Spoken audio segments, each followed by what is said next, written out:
Kita yakini belajar di ekosistem pendidikan ini, kita perlu banyak teman belajar seperti hari ini. Perlu teman untuk menguatkan ekosistem. Kita ngomong tentang miskonsepsi dan konsep tujuan pendidikan, dimulai dari bukan siap ujian, tapi siap hidup. Kalau kita hanya menyediakan siap ujian aja, bisa pakai hafalan Bapak Ibu. Tapi kalau siap hidup, berarti kita mencoba meramu pembelajaran yang sedemikian rupa sampai dan kontekstual sesuai dengan kebutuhan anak-anak. Bukan nilai angka, tapi kompeten di bidangnya. Kalau ini memang dia memahami hanya nilai angka 80 dengan 90, apa sih bedanya gitu ya. Selanjutnya ujian standar sama ujian bermakna. Ujian bermakna itu bisa jadi adalah ujian yang membuat anak-anak merasa, oh aku jadi tambah tahu. Oh ternyata memahami perbandingan itu bisa dengan ngejus ya. Ternyata aku ngejus sehari-hari ini, masak sehari-hari ini, itu menerapkan materi perbandingan. Ternyata aku ngomong dengan orang yang lebih tua dengan harus bahasanya lebih halus, itu berarti aku sedang belajar bahasa Indonesia dengan tepat atau belajar bahasa daerahnya gitu ya. Selanjutnya menghafal, bukan menghafal tapi malah menalar.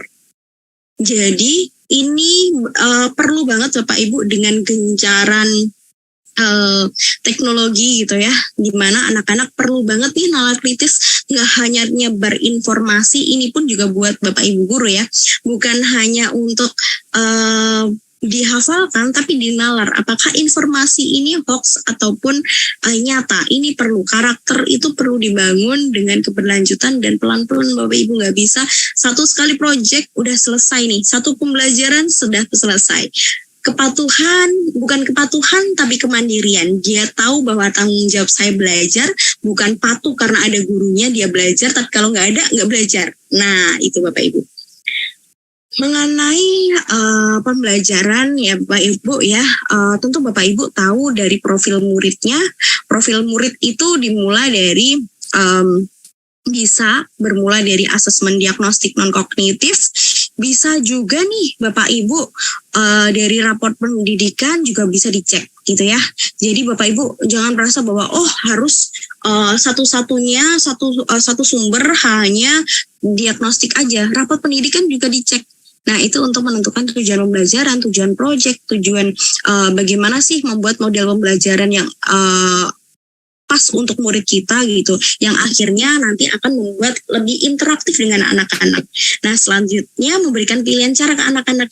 Anak-anak itu bukan berarti manusia dalam bentuk kecil gitu, otomatis mereka juga tidak berkembang secara berpikirnya gitu, enggak Bapak Ibu. Malah ide anak-anak itu kadang lebih dan membuat kita merasa tercengang. Oh ternyata murid-murid saya itu pemikirannya lebih jauh dari apa yang saya pikirkan. Itu yang sering saya alami Bapak Ibu. Dan juga beri anak untuk refleksi Bapak Ibu. Sama halnya dengan guru. Ketika kita mau membuat media gitu, membuat pembelajaran, model pembelajaran, kita harus mikir refleksi dulu. Apakah selama ini pembelajaran kita itu sudah menarik belum? Bisa dilanjutkan enggak? Refleksi itu adalah puncak tertinggi Bapak Ibu sebagai guru ketika kita menilai diri kita sendiri. Kalau merasa bahwa pembelajaran kita ada yang perlu direvisi nih gitu. Ya udah, berarti ada hal yang harus ditinggalkan, ada hal yang harus dilanjutkan. Kalau pembelajaran saya sudah baik-baik saja, anak-anak sudah senang, anak-anak sudah luar biasa antusias, ya udah tinggal dilanjutkan, tinggal dikasih beberapa variasi agar tidak menjenuhkan. Jadi refleksi ini fungsinya untuk 3 Bapak Ibu.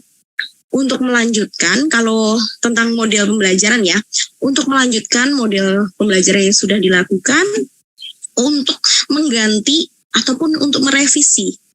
Nah, kalau Bapak Ibu merasa, oh kayaknya kemarin saya itu pembelajaran berbasis aturan, atau mungkin pembelajaran saya tidak kontekstual dengan anak-anak, kurang diferensiasi, selama ini merasa bahwa diferensiasi itu hanya pada gaya belajar gitu ya. Padahal ternyata itu juga bisa jadi miskonsepsi gitu. Ternyata di mana kalau pembelajaran diferensiasi kita menyediakan konten gitu ya.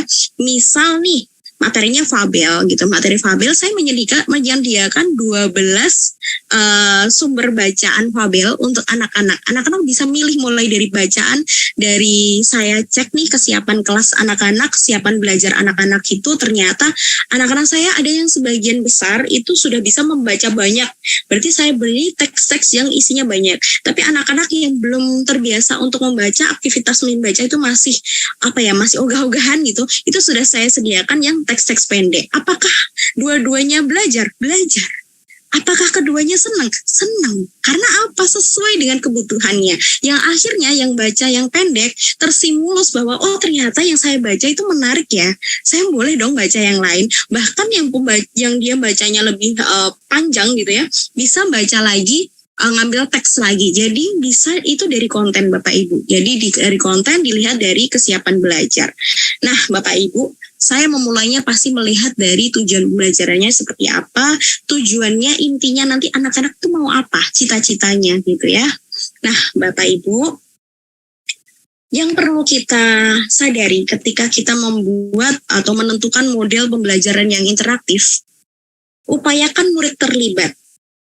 Bukan guru yang menjadi center dari pembelajaran, tapi student of center gitu ya. Jadi akar dari pembelajaran ini bermula dari murid dan untuk murid. Jadi murid mesti terlibat. Misal nih penentuan bacaan fabel. Saya tuh pernah ngasih anak-anak, gimana kalau bacaan fabelnya kalian yang cari, Bu Devi yang ngeprint. Anak-anak ternyata dengan antusias, Bu pakai ini aja, Bu pakai ini aja. Ketika saya print gitu, mereka merasa bahwa ini yang saya carikan ya Bu ya, iya benar gitu. Bu punya saya kok nggak di print, kenapa? Saya kasih alasan. Nah itu bukan fabel tapi cerpen, nanti ada materi sendiri cerpen. Jadi nggak apa-apa. Jadi anak itu juga merasa ketika ditolak atas dasar apa harus tahu. Bahkan nyaman tidak tak nyaman itu harus dihadapi oleh murid Bapak Ibu. Jangan sampai Bapak Ibu merasa bahwa berarti kalau Merdeka Belajar gak boleh membuat penolakan. Penolakan itu berarti dia sadar penolakannya dan realistis untuk menolak gitu ya. Bukan berarti anak harus dihadapkan pada sesuatu yang menyenangkan terus gitu. Kenyamanan, misal pergantian kelompok gitu ya. Saya selalu ganti-ganti kelompok gitu ya. Nah, model-model ini saya ganti terus. Kenapa? Karena anak-anak saya gitu ya, mulai berkelompok. Jadi mulai kalau bahasa gaulnya anak-anak lebih ngegeng gitu. Nah dari situ saya merasa kayaknya ini perlu diacak terus. Dari situ Bapak Ibu mereka udah memahami. Bu Devi teman-teman ini udah mulai nggak kompak. Gimana ya caranya biar kompak Bu Devi? Ayo rujaan gitu. Jadi mereka udah punya strategi untuk menghadapi teman-temannya yang udah mulai ngegeng gimana gitu. Bu Devi kayaknya perlu diacak deh. Kalau kayak gini terus, yang situ rame terus gitu. Nah, jadi akhirnya tahu nih gitu. Murid terlibat itu akhirnya dia akan menunjukkan bahwa dia kemandiriannya juga mulai nampak Bapak Ibu. Memberikan ruang eksplorasi. Di di model pembelajaran yang baik gitu ya, menurut saya yang memberikan ruang eksplorasi untuk murid gitu. Kontekstual. Kadang kita merasa bahwa pembelajaran yang berkiblat pada Jakarta gitu ya, materi-materi yang itu tulisannya ada Monas, ada ini, ternyata nggak kontekstual. Saya pernah ngajak belajar murid saya dengan cerpen yang isinya itu lebih ke Monas, Jakarta gitu ya. Tapi ternyata nggak kontekstual dengan anak-anak saya, karena anak-anak saya di wilayah Kediri aja belum semua didatengin.